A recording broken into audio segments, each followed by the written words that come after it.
ये जो आप देख रहे हैं वो है ऋषि गंगा, जो सीधी आ रही है महादेव के मस्तक से, नीलकंठ कैलाश से। इसका नाम ऋषि गंगा क्यों है वो भी बताऊंगा। फिर से आपका स्वागत है उस चैनल पर जिस पर सिर्फ पहाड़ों पर बसे मंदिर और पहाड़ों पर बसे कैलाशों के दर्शन होते हैं। ये वीडियो श्रीखंड कैलाश का नहीं है, ये है नीलकंठ कैलाश। आगे आपको बताऊंगा कि क्यों 99% सनातनी इस कैलाश तक नहीं गए। बहुत कम वीडियो हैं यूट्यूब और फेसबुक पर इस कैलाश के, उसका कारण भी आपको बताऊंगा।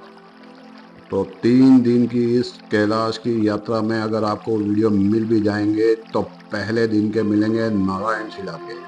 इसलिए मैं वीडियो के फुटेजेस की शुरुआत ही करूंगा सेकेंड डे की यात्रा से। ये अभी आप देख रहे थे रेनबो बना हुआ था।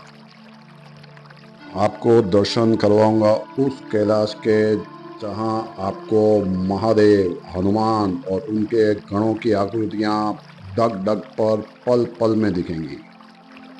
पूरे वीडियो में बने रहेंगे तो आपको मालूम पड़ेगा कि क्यों उसे कैलाश कहते हैं, क्यों इसे नीलकंठ कैलाश कहते हैं। आपको कथा सुनाऊंगा अर्जुन की, कर्ण की और नारायण के 1000 जन्मों की। एक खूबसूरत ट्रैक जिसे आप देख पा रहे हैं, लेकिन फिर भी लोग वहां तक नहीं जा पाए। बहुत कम सनातनी जानते हैं कि बद्रीनाथ पहले महादेव का था और उन्होंने वो दे दिया था भगवान विष्णु को। उसकी कथा भी सुनाऊंगा। भगवान विष्णु के बाल यानी बच्चे के अवतार की कथा भी आपको सुनाऊंगा। क्यों है यह महादेव की तपोस्थली, क्यों है ये भगवान विष्णु की तपोस्थली। वो कैलाश के दर्शन कराऊंगा जिसका ट्रैक बहुत ज़्यादा हार्ड नहीं है, लेकिन आप जान पाएंगे यहाँ पर घोड़े चल सकते हैं आराम से। फिर भी क्यों यहाँ के लोग यहाँ पर घोड़े नहीं चलने देते, जिसकी वजह से यात्री नहीं आ पाते। इस वीडियो में आप जान पाएंगे कि क्या संबंध है बद्रीनाथ का और नीलकंठ कैलाश का। नीलकंठ कैलाश से आने वाले ऋषि गंगा की कथा भी आपको सुनाऊंगा। नीलकंठ कैलाश जाने से पहले किन किन मंदिरों का आशीर्वाद लेकर चलें और कौन कौन से मंदिर रास्ते में आएंगे, पूरा डिटेल बताऊंगा। बद्रीनाथ धाम का नाम बद्रीनाथ क्यों पड़ा और क्यों नीलकंठ कैलाश के दर्शन से शिव, पार्वती, नारायण और लक्ष्मी जी का आशीर्वाद मिलता है। टूर ऑपरेटर का गाइड का नंबर भी दूंगा, क्योंकि ना तो ऊपर खाना मिलता है ना ही रहने को मिलता है, और बिना गाइड के तो जाना मुश्किल है सिवाय वहाँ के लोकल लोगों के। नर और नारायण पर्वत की कथा सुनाऊंगा, क्योंकि ट्रैक में चारों दिशाओं में 4 तीर्थ हैं। एक ऐसा कैलाश जिसके चारों तरफ 4 तीर्थ हैं। एक तरफ नर पर्वत, एक तरफ नारायण पर्वत, एक तरफ ऋषि गंगा और एक तरफ नीलकंठ कैलाश। और बीच में आप यात्रा कर रहे होंगे तो सोच के देखिए कि वो अनुभव कैसा होगा जिसे मैं शब्दों में बयान नहीं कर पाऊंगा। नीलकंठ में ऋषि गंगा और अलकनंदा नदी का संगम का दर्शन भी आपको करवाऊंगा, क्योंकि आपने अलकनंदा जी के 7 पर्यायों के दर्शन किए ही होंगे मेरे या किसी और के चैनल पर, और खुद भी जाकर किए होंगे, लेकिन ऋषि गंगा का संगम ना देखा होगा ना सुना होगा। आपको बताऊंगा किस सीज़न में यहाँ पर जाना उत्तम है। आपको बताऊंगा किस सीज़न में यहाँ पर जाएंगे तो ब्रह्म कमल मिलते हैं। क्यों इसे नीलकंठ कैलाश कहते हैं, पूरा इतिहास बताऊंगा। कितने किलोमीटर का ट्रैक है, कितना हार्ड ट्रैक है, कितने दिन में होगा, कितना खर्चा आता है, बेस्ट सीज़न जाने का कौन सा है। आपको उस कैलाश के दर्शन करवाऊंगा जिसके शिखर का एक हिस्सा है जहां पर कहीं भी बर्फ नहीं ठहरती। 12 किलोमीटर का ट्रैक है ये बद्रीनाथ से नारायण पर्वत का, और नारायण पर्वत से सिर्फ 5 किलोमीटर यहाँ 7 किलोमीटर की दूरी पर है नीलकंठ कैलाश, लेकिन फिर भी क्यों लोग नहीं जाते? एकलौता कैलाश जहाँ पर पर्वत के चरणों तक आपको नीली घास मिलेगी, यानी ऑक्सीजन की कमी दूसरे कैलाशों के मुताबिक कम होगी, फिर भी लोग नहीं जा रहे। कैलाश जिसका आकार पिरामिड जैसा है, ऐसे तो कहा जाता है कि कैलाश मानसरोवर भी पिरामिड जैसा ही है, और अंदर से पिरामिड जैसा माना जाता है, लेकिन ऊपर से ऐसा नहीं दिखता। लेकिन वो भी पिरामिड है और ये कैलाश भी पिरामिड जैसा ही दिखता है। उस इकलौते कैलाश के दर्शन आप कर पाएंगे जो सूर्योदय के समय लाल रंग का दिखता है और शाम के समय गोल्डन। इकलौता कैलाश जो यात्रा शुरू होने से एंड तक आपको दिखता है, दर्शन होते रहते हैं। यानी आप समझ सकते हैं कि ट्रैक बहुत ज़्यादा घुमावदार और बहुत ज़्यादा हार्ड नहीं है, और फिर भी लोग क्यों नहीं जा रहे? भगवान विष्णु के 10 अवतारों के बारे में सब जानते हैं, लेकिन भगवान विष्णु के 24 अवतार हैं। उनमें से उनका जो 5वां अवतार है उसकी कथा सुनाऊंगा। महादेव को भांग और धतूरा क्यों चढ़ाया जाता है? क्या महादेव भांग और धतूरे का नशा करते हैं? नीलकंठ कैलाश, जिसे नीलकंठ पीक भी कहा जाता है, जिसे गढ़वाल क्वीन के नाम से जाना जाता है, यानी पहाड़ों की रानी। नज़ारों से तो आप समझ ही गए होंगे कि क्यों इसे पहाड़ों की रानी कहा जाता है। तो क्या क्या बताऊंगा वो बताने में 7 मिनट लग गए, तो पूरा डिटेल बताने में कितने भी जल्दी करूंगा तो कम से कम 40 मिनट तो निकल जाएंगे। तो सब्सक्राइब कर लीजिएगा चैनल, जिसपे सिर्फ पहाड़ों पे बसे मंदिर और कैलाशों के दर्शन होते हैं। और अगर 40-45 मिनट भगवान के लिए ना हो तो भले वीडियो छोड़ के जाइएगा, लेकिन लाइक ज़रूर करके जाइएगा, क्योंकि आपके एक लाइक से यूट्यूब और फेसबुक उन 20 भक्तों तक वीडियो पहुंचाएगा जो सही में कैलाशों के दर्शन करना चाहते हैं। अब आप देख के बताइए कि ये पानी कहाँ से आ रहा है। ऊपर तो पानी कहीं पर भी नहीं दिख रहा। तो चलिए आपको कथा बाद में सुनाता हूँ, पहले यात्रा में कैसे जाना है, ट्रैक के बारे में कुछ बता देता हूँ। तो 8वां बैकुंठ कहा जाता है बद्रीनाथ को और नीलकंठ कैलाश को। कहा जाता है जो जाए बद्री वो ना आए उधरी, यानी बद्रीनाथ जिसे महादेव ने भगवान विष्णु को तपस्या के लिए दिया था। बद्रीनाथ और नीलकंठ के दर्शन जो करता है उससे वापस ओदरी में नहीं आना पड़ता, यानी वापस से जन्म नहीं लेना पड़ता। जो जाए बद्री वो ना आए ओदरी। पीछे आप देख रहे हैं ऋषि गंगा महादेव की जटाओं से निकल के नीचे तक जाती है, तो फिर से जन्म नहीं लेना पड़ेगा। और यहाँ पर दर्शन से शिव पार्वती विष्णु और लक्ष्मी जी का आशीर्वाद मिलता है, इसीलिए जन्म नहीं लेना पड़ता। पूरे ब्रह्मांड की पॉजिटिविटी आ जाती है यहाँ पर। और बद्रीनाथ तो महादेव ने गिफ्ट में दिया था भगवान विष्णु को। जीवन में कम से कम कहा जाता है कि 2 बार बद्रीनाथ की यात्रा जरूर करनी चाहिए, और बद्रीनाथ को देने वाले महादेव के नीलकंठ कैलाश के दर्शन जरूर करने चाहिए। शिखर का एक हिस्सा आगे आपको दिखाऊंगा जहाँ पर कभी भी बर्फ नहीं ठहरती है। पूरा ये पहाड़ पर बर्फ ठहरती है, लेकिन उस हिस्से में बर्फ नहीं ठहरती। पहाड़ जहाँ पर ऊंचाई पर एक तपस्वी तपस्या करते हैं, लेकिन हमारा भाग्य नहीं था कि हम उनके दर्शन करने जा पाएँ, क्योंकि जाते ही बर्फबारी शुरू हो गई। लेकिन कैलाश तक जाने को मिल गया, वही भगवान की बहुत बड़ी कृपा थी। तो इसे ऋषि गंगा इसलिए कहा जाता है कि महादेव यहाँ तपस्या करते हैं ऋषि के रूप में, और उनके चरणों से उनके जटाओं से निकलती है गंगा, इसलिए कहलाती हैं ऋषि गंगा। तो हर हर गंगे कमेंट बॉक्स में और हर हर महादेव ज़रूर लिखेगा। तो जब आप सतोपंथ यानी स्वर्ग रोहिणी की यात्रा पर जाते हैं, यानी जिस यात्रा पर 5 पांडव गए थे और उस रास्ते से सिर्फ युधिष्ठिर स्वर्ग पहुंचे थे, उसका भी वीडियो चाहिए हो तो कमेंट करिएगा, तो आपको लिंक दे दूंगा। वहाँ की यात्रा पर जब आप जाते हैं तो वहाँ से भी आपको नीलकंठ कैलाश के दर्शन होते हैं। नीलकंठ का पिछला हिस्सा वहीं से दिखता है। और जब मैंने स्वर्ग रोहिणी की यात्रा की थी तो मेरे गाइड ने नहीं बताया था,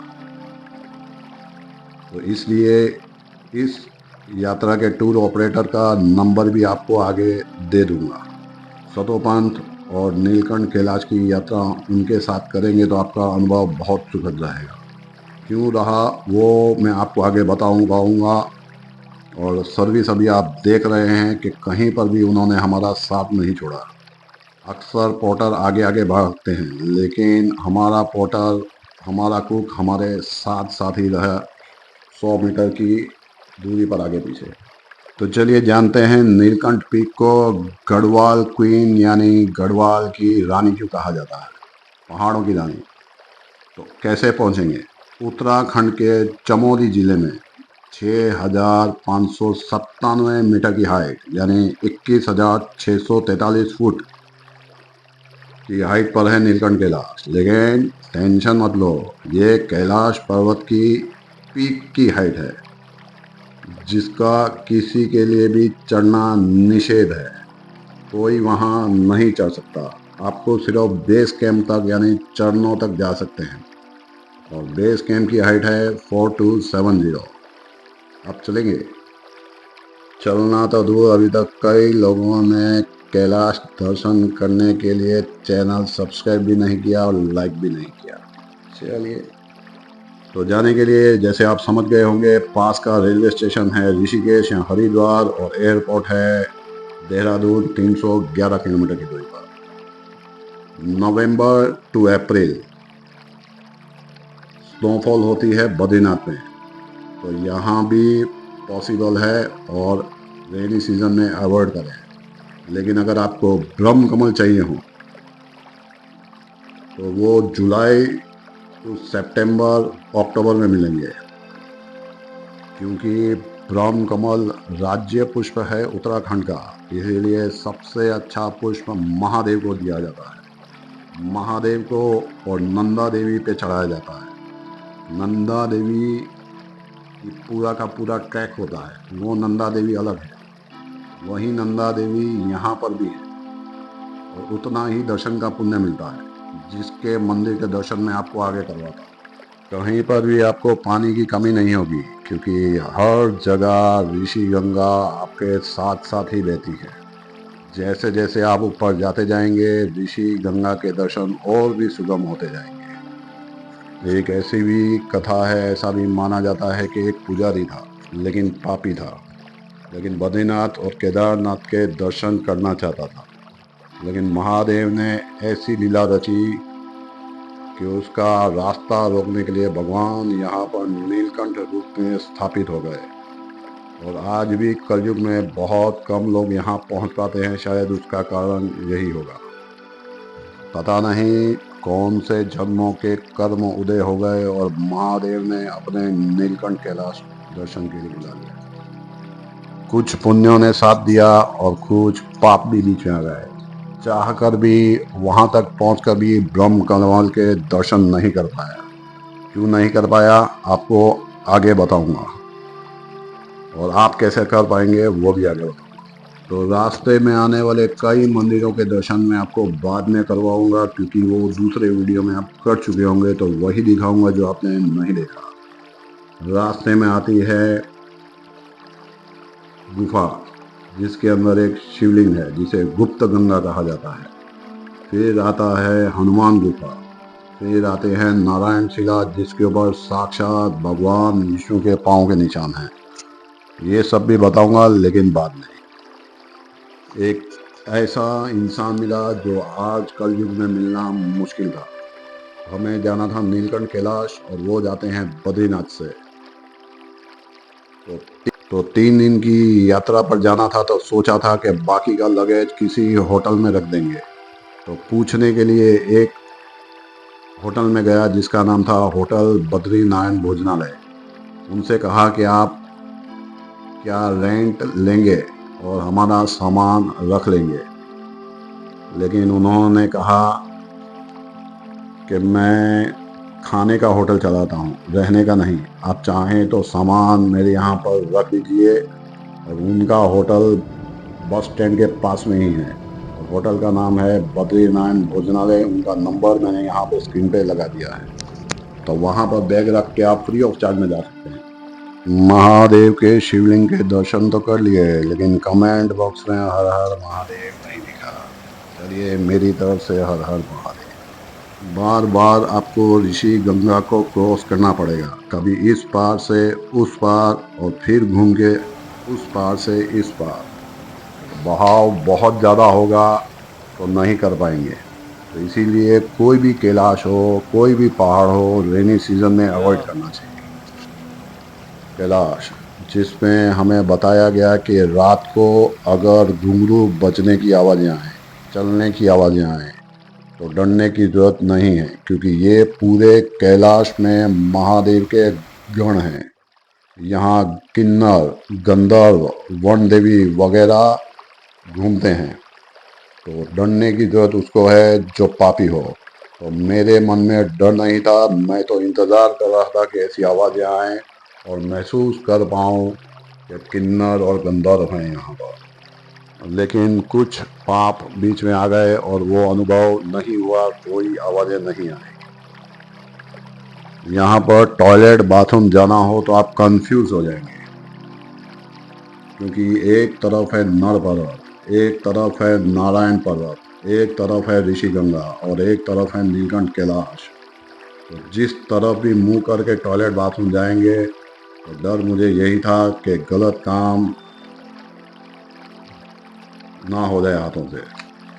इसलिए जब भी जाएं तो महादेव से माफ़ी मांग लें, ऋषि गंगा से माफ़ी मांग लें, नर नारायण से माफ़ी मांग लें कि आप ही का दिया हुआ मानव शरीर है और मजबूरी है। तो वन देवी और वो लोग आपको परेशान नहीं करेंगे। आगे भी आपको ऐसे ऐसे दर्शन करवाऊंगा। कहीं पे आपको हनुमान जी दिखेंगे, कहीं पे आपको लगेगा कि गंधर्व वो किन्नर है, कहीं पे आपको साक्षात महादेव दिखेंगे। और उन्हीं को याद करते करते और उन्हीं का आशीर्वाद लेते लेते यात्रा पूरी हो गई। आप जान के दंग रह जाएंगे कि पहले बद्रीनाथ और केदारनाथ के पंडित एक ही हुआ करते थे, और आप दोनों मंदिरों के पुजारी अलग अलग होते हैं। पहले के महाराज नीलकंठ कैलाश जाकर नील कमल लाकर मंदिर खोलकर चढ़ाया करते थे, और उसके बाद बद्रीनाथ जाते थे। नंदा देवी यात्रा आज जैसे 12 साल में एक बार होती है, वैसे ही यहाँ पर भी होती है। यहाँ 280 किलोमीटर की नहीं होती, लेकिन दर्शन का पुण्य उतना ही है कि आपको उनके दर्शन हो रहे हैं। वैसे ही बद्रीनाथ में भी हर साल नंदा देवी की विशेष पूजा होती है, जिसके दर्शन मैं आपको आगे करवाऊंगा। और वो होती है भाद्रपद अष्टमी पर, और इसी तिथि पर ज़्यादातर पंडित, पुजारी और लोकल लोग नीलकंठ कैलाश जाते हैं। क्या आपको यहाँ पे मनुष्य की आकृति दिख रही है? यहाँ जाते हैं और ब्रह्म कमल ले आते हैं।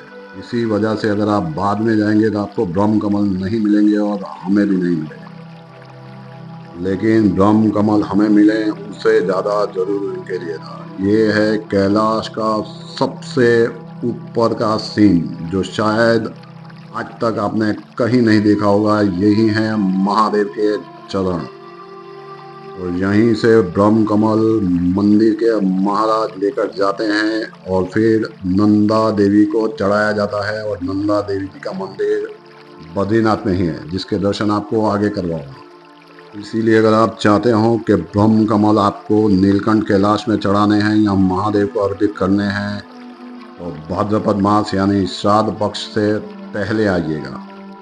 लेकिन आने का बेस्ट सीज़न है सितंबर अक्टूबर, जिसमें हम लोग आए, लेकिन ब्रह्म कमल नहीं मिले। कोई बात नहीं, महादेव तो मिले।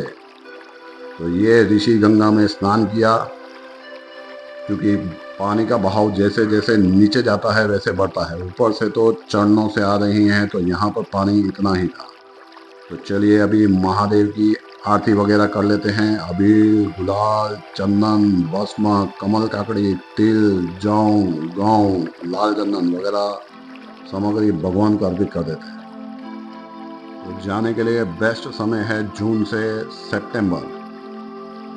बद्रीनाथ के पास से स्वर्ग रोहिणी सतोपंथ के 5 दिन का मुश्किल ट्रैक है, जहाँ काफ़ी लोग पिछले 3-4 साल से जा रहे हैं। उससे पहले बहुत कम लोग जाते थे वहाँ पे। जिस रास्ते से पांडव गए थे वहाँ भी ब्रह्म कमल नहीं मिलते, लेकिन यहाँ पर आपको मिल जाते हैं। लेकिन उससे आसान ट्रैक है ये। और यहाँ ब्रह्म कमल मिल जाएंगे महादेव को चढ़ाने के लिए, नीलकंठ कैलाश को अर्पित करने के लिए।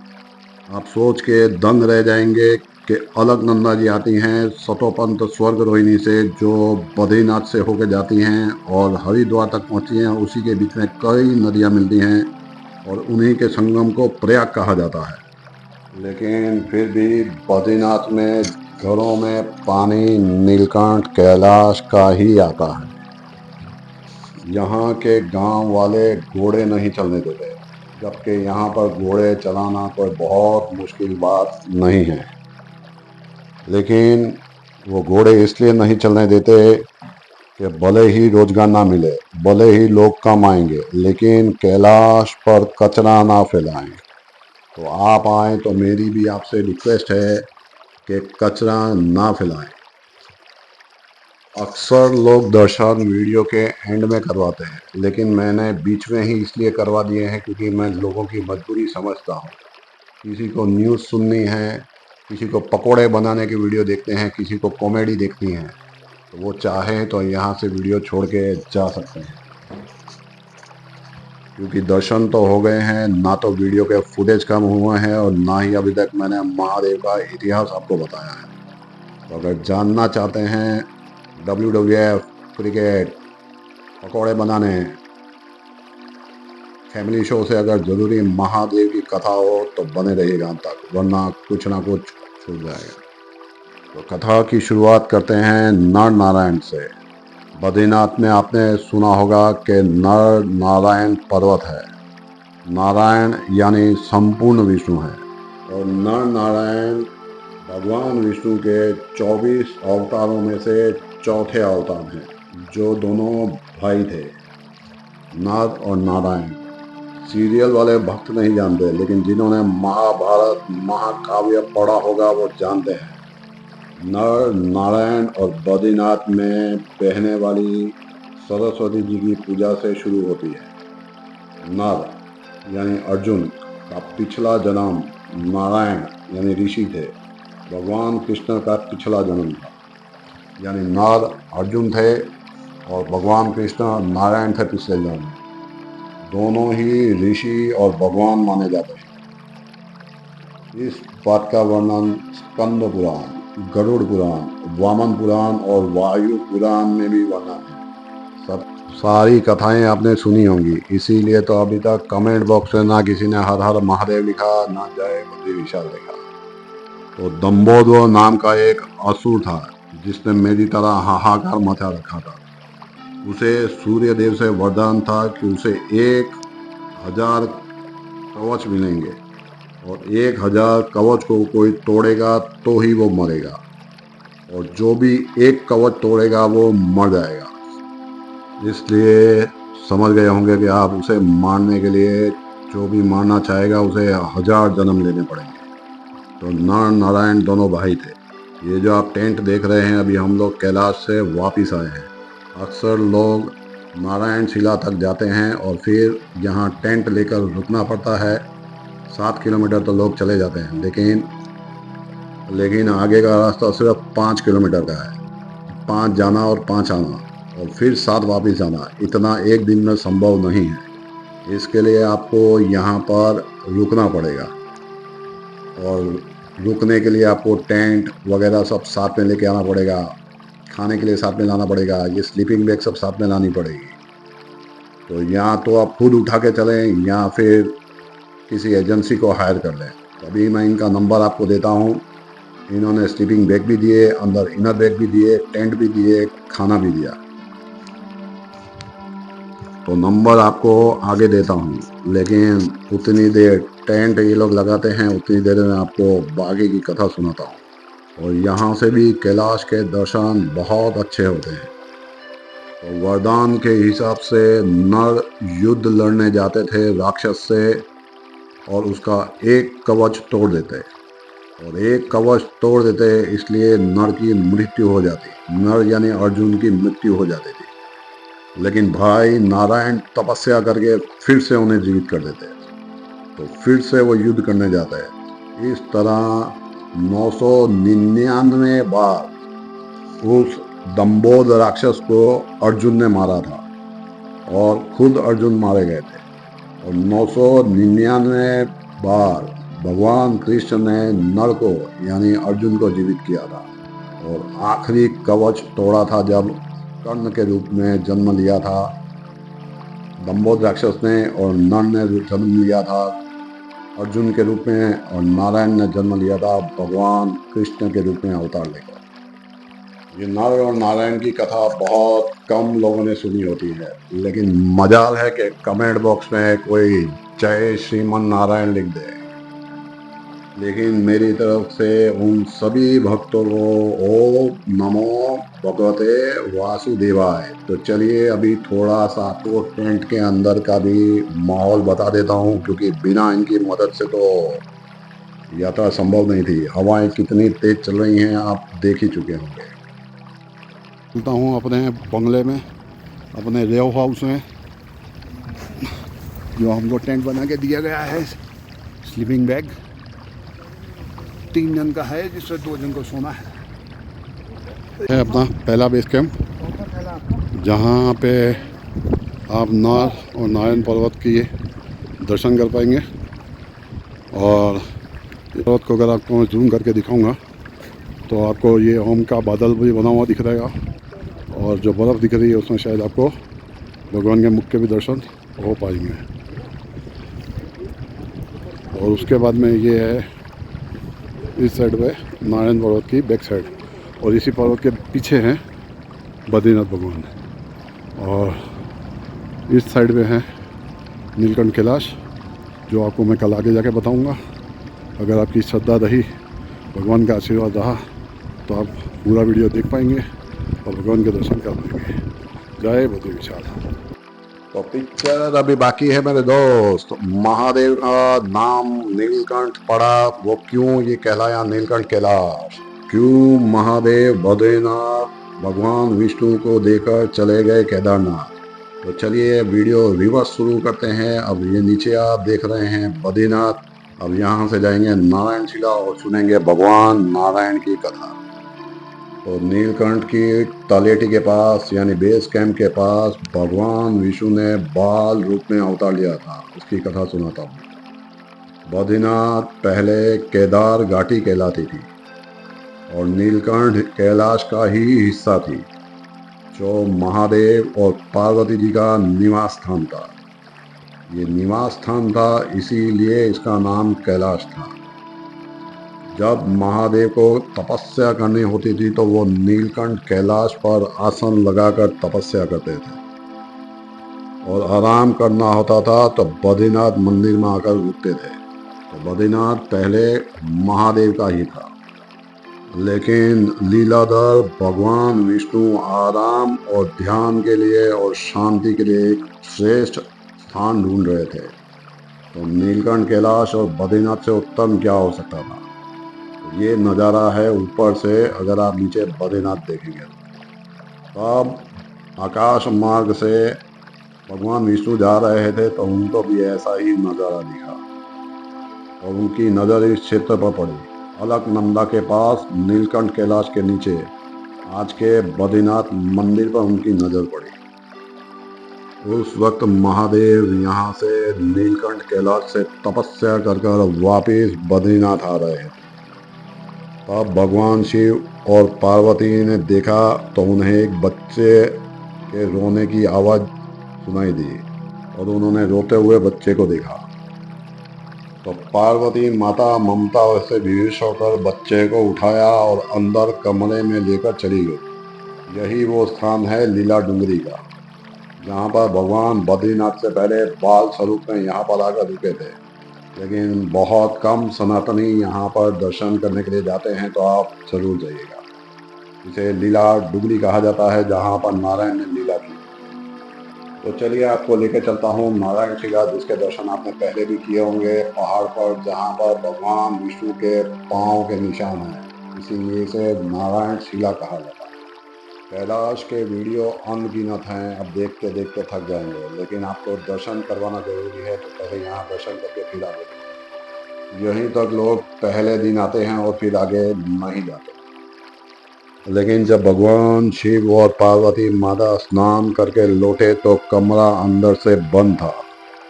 भगवान विष्णु की पूरी लीला समझ गए। भगवान शिव लीलाधर की लीला समझ चुके थे कि वह बालक खुद भगवान विष्णु हैं और हमसे नीलकंठ कैलाश पर स्थित यह भूमि यानी बद्रीनाथ पाने के लिए उन्होंने ये पूरी लीला की है। भगवान शिव ने खुशी खुशी भगवान विष्णु को बद्रीनाथ और नीलकंठ कैलाश दे दिया और यह स्थान छोड़कर केदारनाथ चले गए और फिर पांडव उन्हें ढूंढते ढूंढते केदारनाथ आए थे। तो जैसे ही आप यहाँ पर पहुँचेंगे तो फ्री की सेवा के लिए आपको जड़ी बूटियों वाली चाय मिलेगी, लेकिन दक्षिणा देकर जरूर जाइएगा, क्योंकि आप ही की दक्षिणा से काम आगे चलता है। पास में ही है गुप्त गंगा। जमीन के अंदर एक गुफा है जिसके अंदर आप दर्शन कर पाएंगे कैसे महादेव के, जहाँ पर गंगा जी उनका अभिषेक करती हैं और गंगा जी जमीन के नीचे से, गुफा में जमीन के नीचे कहाँ से पानी आया कोई नहीं जानता। तो चलिए अंदर दर्शन करने के लिए जाते हैं। कमेंट बॉक्स में हर हर महादेव लिखिए, क्योंकि गुफा में गुप्त अंधेरा है। तो चलिए ये गुफा में ये शिवलिंग के दर्शन करते हैं और कुछ दिखाई नहीं दे रहा, टॉर्च के माध्यम से गंगा जी का पता लगाते हैं और ये रही शिवलिंग के पास में नीचे की ओर गंगा जी। तो चलिए पहले गंगा जी के दर्शन करेंगे। कमेंट बॉक्स में हर हर गंगे किसका मन करेगा लिखेगा, किसका मन करता है आपके गाँव में हर हर गंगे लिखेगा। तो चलिए आगे बढ़ते हैं, कैलाश के दर्शन करवाता हूँ आपको, गुफा से बाहर निकलता हूँ और आगे कैलाश के दर्शन करते हैं।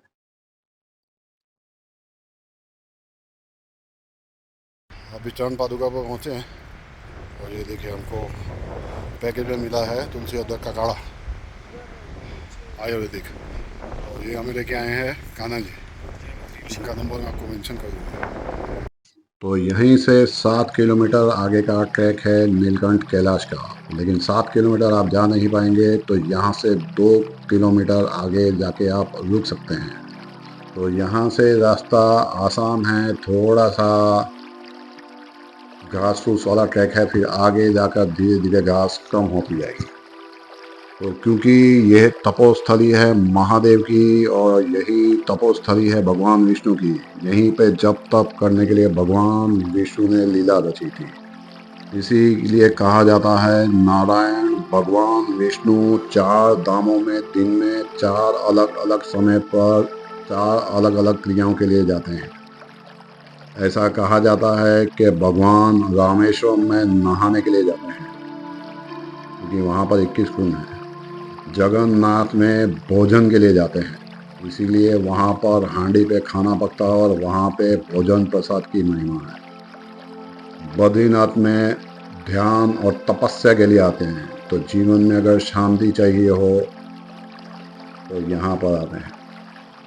और द्वारका में रात को विश्राम के लिए जाते हैं। तो इन 4 धामों में भगवान विष्णु की हर दिन उपस्थिति 100% होती है।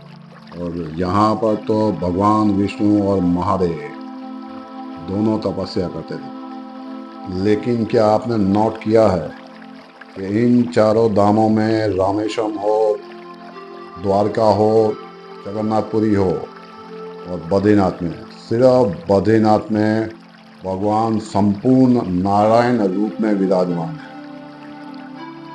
और वो भी ध्यान मुद्रा में।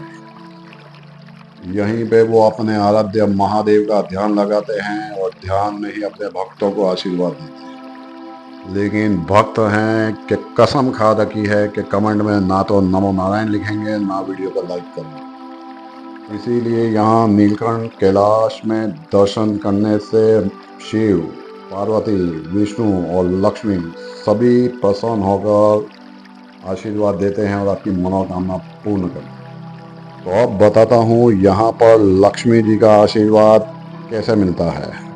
लेकिन कोई जय लक्ष्मी नारायण तो लिखेगा नहीं, तो मैं अपना काम करता हूँ। जैसे कि आपको बताया कि यह कैलाश भगवान महादेव और बद्रीनाथ जी की तपोस्थली थी। तो नारायण भगवान तपस्या एक बार कर रहे थे और ज़बरदस्त बर्फबारी शुरू हो गई। हम लोग भी ऊपर पहुंचे थे तो बर्फबारी शुरू हो गई थी। तो महादेव तो पहाड़ों पर कैलाश पर बर्फबारी के आदी थे, पर भगवान विष्णु का निवास स्थान तो समुद्र में है, क्षीर सागर में। तो भगवान विष्णु की तपस्या भी रुकनी नहीं चाहिए और बर्फ से तपस्या में कोई विघ्न ना आए, इसलिए लक्ष्मी जी बेर यानी बोर का पेड़ बन गई और बर्फ भगवान विष्णु पर पड़ने नहीं दी, और बेर का पेड़ बन के विष्णु जी पर बर्फ गिरने से रोक दी। तो बेर के पेड़ यहाँ पर बहुत ज़्यादा हैं और माता पार्वती बेर बनी थी, इसीलिए बद्रीनाथ कहा जाता है। तो बद्रीनाथ जी की और माता लक्ष्मी की कृपा प्राप्त होती है बद्रीनाथ और यहाँ नीलकंठ कैलाश दर्शन करने से। तो चलिए, नीलकंठ मंदिर के बारे में आपने सुना होगा। तो मंदिर और नीलकंठ कैलाश में क्या फ़र्क है आपको बताता हूँ। नीलकंठ का मतलब शायद ही किसी सनातनी को नहीं मालूम होगा। समुद्र मंथन की कथा सबने सुनी है और वहाँ से अमृत की बूंदें निकली थी, जो जहाँ जहाँ गिरी वहाँ कुंभ लगता है। तो कुंभ के बारे में तो मुझे कुछ बताने की जरूरत नहीं, लेकिन जो विष निकला था वो भी सब जानते हैं कि महादेव ने पिया था। तो सभी देवताओं ने अमृत पिया और महादेव ने विष पिया, इसीलिए कहलाए थे महादेव। और विष की वजह से उनका गला पड़ गया नीला, जिसकी वजह से उनका नाम पड़ा नीलकंठ। अब बात करते हैं कि नीलकंठ कैलाश क्यों पड़ा।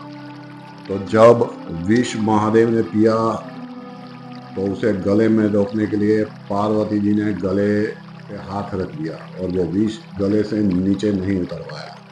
और हम भक्तों की रक्षा कर ली महादेव ने उस हलाहल विष से, जिससे सृष्टि का विनाश हो जाता। महादेव ने सृष्टि बचा दी, लेकिन भक्त कमेंट बॉक्स में हर हर महादेव ही नहीं लिखेंगे। तो जहाँ पर महादेव ने विष पिया था, नीलकंठ मंदिर ऋषिकेश के पास में सभी सनातनी दर्शन कर चुके हैं, लेकिन विष की वजह से उन्हें चैन नहीं पड़ रहा था, तो अपनी तपोस्थली पर फिर वो वापिस आए और यहीं पे तपस्या में लीन हो गए। तो पहले भी ये तपोस्थली थी और बाद में भी थी, इसीलिए ये कहलाया नीलकंठ कैलाश। तो चलिए, अब आपको वो दिखाता हूँ जिसे देखने के बाद आप ओम नमः शिवाय लिखने के लिए मजबूर हो जाएंगे। तो बताइए कि क्या आपको यहाँ पर ओम बना हुआ बादलों में दिख रहा है या नहीं। आगे एक कथा सुनाता हूँ, चलिए एक बार और देखिए।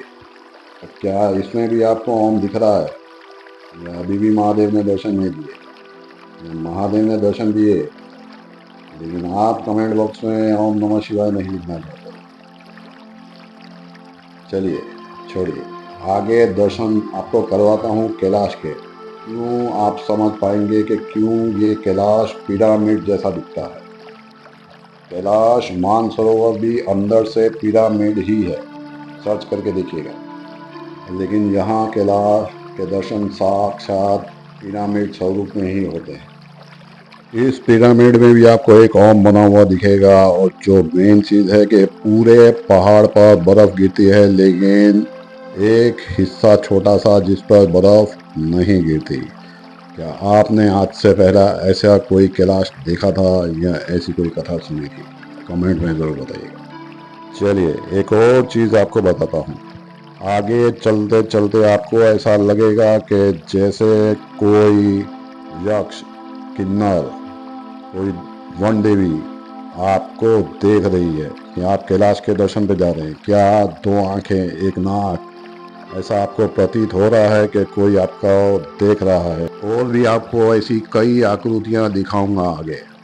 चप्पे चप्पे पर आपको लगेगा कि कोई आपका ध्यान रख रहा है और आपका मार्गदर्शन कर रहा है और आपको आशीर्वाद दे रहा है। तो हमारे पोर्टर ने यहाँ पर हमको सेब दिए खाने के लिए और हमें एनर्जी मिली और हम फिर आगे की तरफ बढ़े। अब यहाँ से साफ साफ कैलाश दिखना शुरू हो गया था। तो विष पीने के बाद भी शांति के लिए महादेव यहाँ आए थे। तो आप भी जीवन में शांति पाना चाहते हैं तो यहाँ जरूर आइए। फिर महादेव को भांग और धतूरा चढ़ाया गया। तो महादेव भांग और धतूरे का नशा नहीं करते थे। भांग और धतूरे में औषधीय गुण होते हैं, क्योंकि जहर जहर को काटता है। विष का असर कम करने के लिए उन्हें भांग और धतूरा दिया गया था, ना कि नशा करने के लिए। तो जिन्होंने अपनी सारी इंद्रियां वश में की हों, जिनके ऊपर कामदेव का कोई असर नहीं पड़ा, गंगा जिनकी जटाओं में हो, तो क्या उन्हें नशा करने की ज़रूरत है? जो खुद भक्ति के नशे में रमे रहते हों, जिन्हें राम नाम का और विष्णु नाम का नशा हो, क्या वो नशा करेंगे? तो मेरी रिक्वेस्ट है उन लोगों से जिन्हें भांग का नशा करना है करो, मगर अपने को सही साबित करने के लिए महादेव को बदना मत करो, वरना ऐसा दंड मिलेगा कि जो शायद सहन करना मुश्किल होगा। छोटे छोटे भक्त भी यहाँ पर आए तो जय बद्री विशाल बोलते हैं, लेकिन मेरे सब्सक्राइबर नहीं। आपने देखा कि कैलाश मुकुट जैसा दिखता है। मुकुट चक्र को इंग्लिश में पिरामिड कहते हैं। तो इस तरीके से सिलेंडर, बॉटल्स, गैस, बर्तन वगैरह हमारे टूर ऑपरेटर लेके गए, जिनके बिना यात्रा अधूरी थी। हमें ऊपर पराठे दिए गए, कोल्ड ड्रिंक्स दी गई। ऐसी हालत हो गई थी कि खाना शुरू में तो गले से भी नहीं उतर रहा था, धीरे धीरे तो आदत पड़ गई। तो इतनी बढ़िया सर्विस, तो उनका नंबर नोट कर लीजिएगा। उनके बिना यात्रा मेरी तो अधूरी थी और आपकी सुखद हो जाएगी। तो दो चॉइस हैं, या तो आप इस तरीके से टेंट वगैरह खुद उठाएं और नीलकंठ कैलाश जाएं, या फिर इन्हें हायर कर लें। इन्होंने लिया था 2000 पर डे का, यानी 3 दिन का 6000 रुपया पर हेड, और वो था पैसा वसूल। आप चाहें तो यात्रा 2 दिन में भी पूरी कर सकते हैं, लेकिन हमने आराम आराम से की, क्योंकि यात्रा करना ज़रूरी था, जल्दबाजी नहीं। और आगे तो और भी खूबसूरत दृश्य दिखेंगे, जिसे देख के आपका मन मुग्ध हो जाएगा। सूप दिया गया है मिक्स वेजिटेबल का, जिससे शरीर में गर्मी आ जाएगी और शरीर को एनर्जी भी मिलेगी। आलू की खेती करता हुआ दिखा ये नन्ना मुन्ना ट्रैक्टर। आएंगे तो टॉयलेट बाथरूम के लिए बोतल्स चाहिए, तो इस तरह से 4-5 बोतल खाली लटका दिए हैं। और पानी की बोतल भी ले लीजिए साथ में, अगर आपको पहाड़ों का पानी नहीं जमता है तो। पहाड़ों का पानी बहुत साफ़ होता है, अच्छा होता है, मिनरल्स ज़्यादा होते हैं तो पानी थोड़ा भारी होता है। और हम लोग अगर वाटर फिल्टर का पानी पीते हैं तो पानी पचा नहीं पाएंगे, तो पानी की बोतल साथ में ले लीजिएगा। या वहाँ पे गर्म करके पानी पीजिएगा, या फिर वाटर फिल्टर की टेबलेट्स आती हैं, ऑनलाइन आप सर्च कर सकते हो, water purifier water filter tablets 1 litre खास लिखेगा, क्योंकि 10 लीटर 20 लीटर की आती है, उसको अगर 1 लीटर में डालोगे तो नुकसान करेगी। तो टॉयलेट बाथरूम के लिए बोतल चाहिए होती है, तो 4 खाली बोतल लगा दी हैं, 2-4 पानी की बोतल साथ में ले ली। कुछ खाली बोतल साथ में भी लेके जाइएगा, क्योंकि ऊपर जाके टॉयलेट भी जाना पड़ेगा, और फिर वहाँ पर ये बहुत काम आएंगी, समझ ही गए होंगे। ये सेकंड राउंड कॉफ़ी का आया है। हम लोग चाय नहीं पीते हैं तो कॉफ़ी पी रहे हैं और टेंट में मज़ा ले रहे हैं। सूप का राउंड हो चुका है, अब कॉफ़ी चालू है। इसलिए ये टॉर्च बहुत बढ़िया है। टॉर्च का भी आप इस्तेमाल कर सकते हो और पावर बैंक का भी इस्तेमाल कर सकते हो। ये टॉर्च है, ये हमको रात को क्या होता है कि एक तो इस पर फ्लैश लाइट ये वाली है, एक इस पर अगर इमरजेंसी लाइट तो इस पर धप धप करके आप इमरजेंसी लाइट होती है, और एक इसका अगर थोड़ा और लाइट चाहिए तो ये वाली है। और अगर आप कहीं फंस जाओ, मतलब आपका मोबाइल अगर चार्ज नहीं है तो अगर बचा के आप इसका पावर बैंक का भी यूज़ इससे, अगर टॉर्च वगैरह यूज़ नहीं किया तो पावर बैंक भी चार्ज हो जाएगा। पावर बैंक इससे, यानी आपका पावर बैंक भी लेने की जरूरत नहीं है। और ये कितने का है अंदाजे से? ये अंदाजे 1250-1300 में, 1250-1300 में। तो 4 चीज़ें कैरी करने की जरूरत नहीं, इतने सही हो जाएगा। बाकी तो ये जब हम वापस आ रहे थे तब का सीन है। जब हम बद्रीनाथ जा रहे थे तो ये आप रास्ता देख सकते हैं, जिग-जैग रास्ता है, कच्चा रास्ता है और बहुत आसान रास्ता है। तो नारायण शिला तक का तो रास्ता आसान है, उसके बाद में फिर वो धीरे धीरे मुश्किल होना शुरू हो जाता है। तो ये तो हम वहाँ से वापस आ रहे थे। रास्ते में ये हनुमान जी का मंदिर आएगा जिसमें साधु रह के तपस्या करते हैं और मंदिर के अंदर शूटिंग अलाउड नहीं है, तो दूर से ही दर्शन करिए और जय बजरंगबली लिखिए। ये बद्रीनाथ का मंदिर आप ऊपर से देख रहे हैं। पूरी छत जो है वो सोने की है और चारों तरफ के दरवाजे जो हैं वो चांदी के हैं। पास में एक काउंटर है जिसमें रावल जी जाते हैं। रावल जी यानी कि ब्राह्मण आरती के लिए, और कई तरह की आरतियाँ होती हैं वहाँ पर। और ये जो पीछे आप बहती हुई नदी देख रहे हैं ये है अलकनंदा जी, जो आगे जाके दूसरी नदियों से मिलती हैं और फिर प्रयाग बनता है। पहले थोड़ी सी मेरी बकवासबाजी सुन लो, फिर आगे चल के और आपको दुर्लभ दर्शन करवाता हूँ ऊपर के कैलाश के। कोकिला धीरज निवास देखकर समझ गए होंगे कि ये है धीरूभाई अंबानी का बंगला। बार बार बद्रीनाथ जी के और नीलकंठ कैलाश के दर्शन कर पाएँ इसलिए उन्होंने परमानेंट बंगला यहाँ पर ले लिया।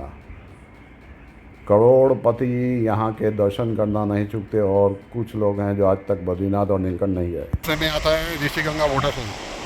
अब देख सकते हो ऊपर पानी कहाँ से आ रहा है, दिखेगा नहीं। तो कितना खूबसूरत जंगल है। रास्ते में प्रकृति का आनंद लेते हुए जाइए और जय बद्री विशाल बोलते जाइए। रास्ते में यहाँ पर भीम गुफा भी आएगी। अंदर अखंड दिया जलता रहता है। वीडियो शूटिंग अलाउड नहीं है, लेकिन आप दर्शन करके जाइएगा।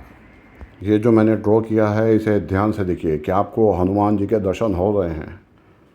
जगह जगह पर कहीं पे हनुमान जी दिखेंगे, कहीं पे महादेव दिखेंगे, कहीं पे ऐसा लगेगा काल भैरव जी हैं, कहीं पे उनके गण हैं।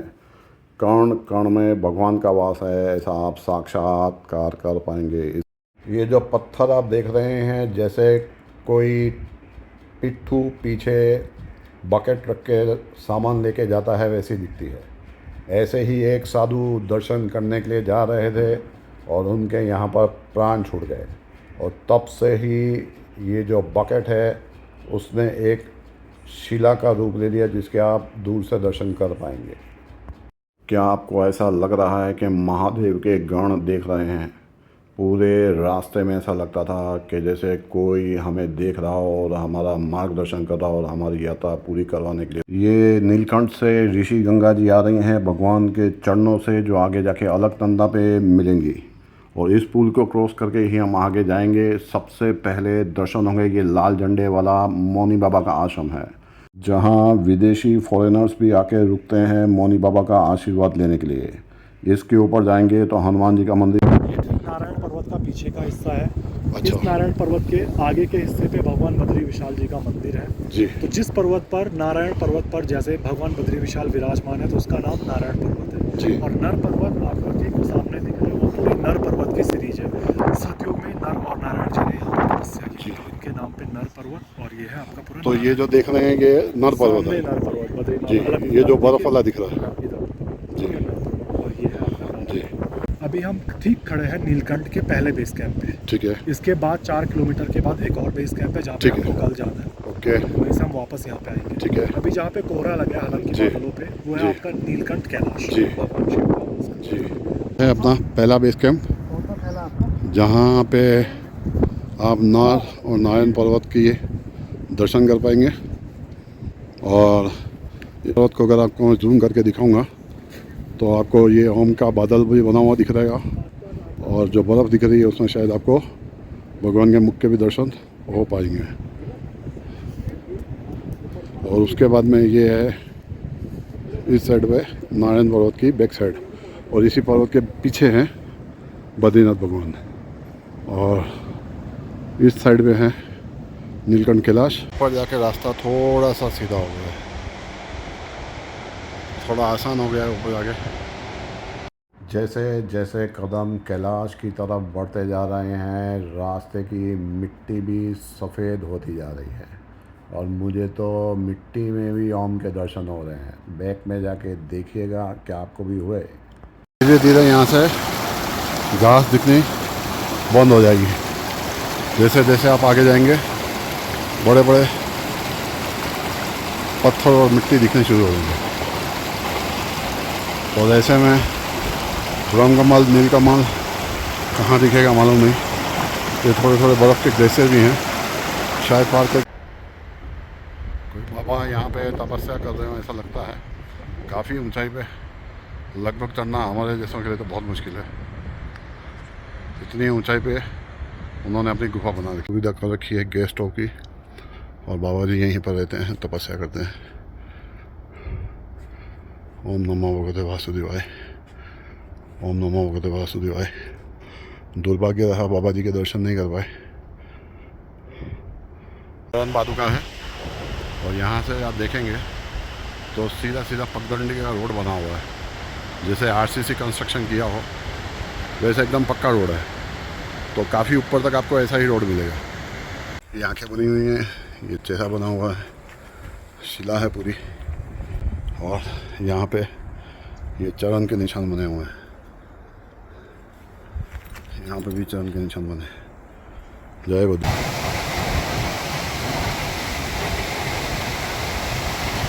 ये ऋषि गंगा बहती हुई नीचे जा रही है, और आगे जाके वहाँ पे अलकनंदा जी में मिक्स हो रही है। इसको दर्शन करवाता हूँ नीलकंठ कैलाश से आने वाली ऋषि गंगा के अलकनंदा जी के संगम को। ये भी एक प्रयाग ही है। ये देखिए, ये जो धारा बह रही है ये ऋषि गंगा है, और वो आगे जाके अलकनंदा जी में मिक्स हो रही है। लेकिन बहुत कम यात्री जाते हैं, तो प्रयाग को कोई नाम नहीं दिया गया है। प्रयाग का मतलब होता है संगम। तो अलकनंदा जी में कई नदियाँ मिलती हैं, तो बहुत सारे संगम कहे जाते हैं, प्रयाग कहलाते हैं।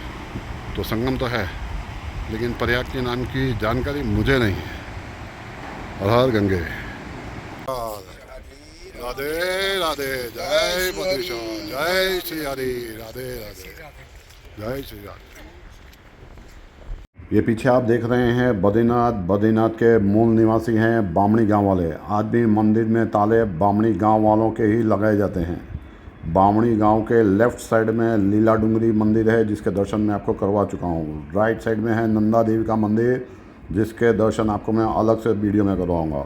और वहीं के बामणी गांव के 4 लोग जाते हैं नीलकंठ कैलाश पर, ब्रह्म कमल तोड़ कर लाते हैं अष्टमी पर, और माता नंदा देवी को चढ़ाते हैं, क्योंकि उन्हें ब्रह्म कमल बहुत ही पसंद है। ट्रैक पे जाने के लिए बहुत सारे रास्ता, एक रास्ता मंदिर के पास से भी जाता है, लेकिन वो थोड़ा लंबा पड़ता है। तो वहाँ पे हम रिटर्न में आएंगे, दर्शन करके वहाँ पे दर्शन करेंगे। तो हम लोग जिस रास्ते से जा रहे हैं वो ट्रैक शुरू होता है भारत सेवाश्रम से, और यहाँ पे राम भद्राचार्य जी की एक विशाल मूर्ति है, और वहीं से फिर आगे ट्रैक शुरू होगा।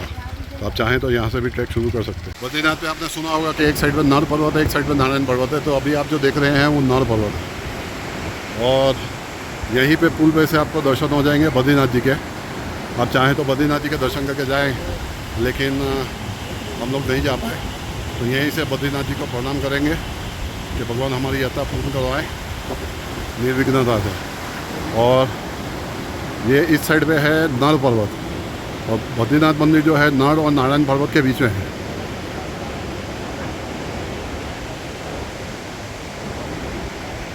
ऐसा कहा जाता है कि जब कलयुग और बढ़ेगा तो प्रलय आने पे बद्रीनाथ का रास्ता बंद हो जाएगा। जय बद्री विशाल, जय बद्री विशाल। रास्ता बंद हो जाएगा, उसके बाद में भविष्य बद्री के दर्शन करने पड़ेंगे, जिसकी डिटेल मैं आपको आगे बताऊँगा। नीलकंठ कैलाश के दर्शन बद्रीनाथ रोड से ही हो रहे थे, और उसमें साफ साफ चेहरा मुझे दिख रहा था। आप भी कमेंट करके बताइएगा कि आपको हुए क्या नहीं। जब भी आप बद्रीनाथ जाते हैं तो कई बार आपने देखा होगा कि पीछे एक पहाड़ सोने सा चमकता है, और वो सोने से चमकने वाला पहाड़ ही है नीलकंठ कैलाश। तो दर्शन आपने नीचे से कई बार किए होंगे, लेकिन अब आपको ऊपर तक दर्शन करवा के लाया हूँ। तो कामना करता हूँ आप भी जाएंगे और वीडियो और लोगों को फॉरवर्ड करेंगे, ताकि और लोग जा पाएँ।